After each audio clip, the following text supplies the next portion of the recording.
ایک دوست پوچھتے ہیں مولانا صاحب یہ وضاحت فرما دیں کہ اہل سنت والجماعت کا فیصلہ کون کرتا ہے؟ کیا حنفی، شافعی، مالکی سب اہل سنت والجماعت ہیں؟ ان کے درمیان کون فیصلہ کن بات کرتا ہے کہ ان کا یہ عقیدہ اہل سنت والجماعت کا ہے اور یہ دوسروں کا عقیدہ ہے؟ فیصلہ کن شخصیات کون سی ہیں اور ان میں کون کون شامل ہے؟ نہیں، اہل سنت ایک بڑا خاندان ہے، اس سے آگے جیسے چھوٹی چھوٹی ہوتی ہیں نا شاخیں، اس طرح ہی ہیں یہ سارے جتنے نا حنفی، مالکی، شافعی، اہل حدیث وغیرہ، یہ سب اہل سنت جی جو مانتے ہیں نا کہ اللہ کی کتاب حجت ہے، اللہ کے رسول کی جو ہے سنت وہ حجت ہے، اور اس کے بعد صحابہ کرام اور نیک لوگوں کے فیصلوں کو بھی مانتے ہیں، یہ اہل سنت والجماعت،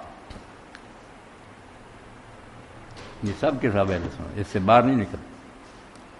تو ان کی رائے میں جو زیادہ اکثریت دیکھی جاتی ہے عمومی طور پر کہ کون اس رائے پر اکثر لوگ کون سے جمع ہیں؟ آپ اس بعض لیے وہ لوگ رائے تو اہل یہی سنت دیکھتے ہیں کہ زیادہ جس طرف ہو رہا کہتے ہیں جمہوری اصول کا یہ جمہور اس طرف ہے، اسواد و راز میں سر، مگر یہ کوئی بات نہیں، زیادہ لوگ جو ہے نا غلط بات بھی کہہ سکتے ہیں، ایک نے کہیں دوسرے پیچھے چلتے گئے، قوت دلیل دیکھنی چاہیے کس صحیح۔ آدمی کی دلیل زیادہ قوی، بے شک کوئی ایک ہی وہ سب پر غالب صحیح صحیح ٹھیک۔ ہیں، ساتھ یہ سارے اہل سنت سے خارج نہیں ہے۔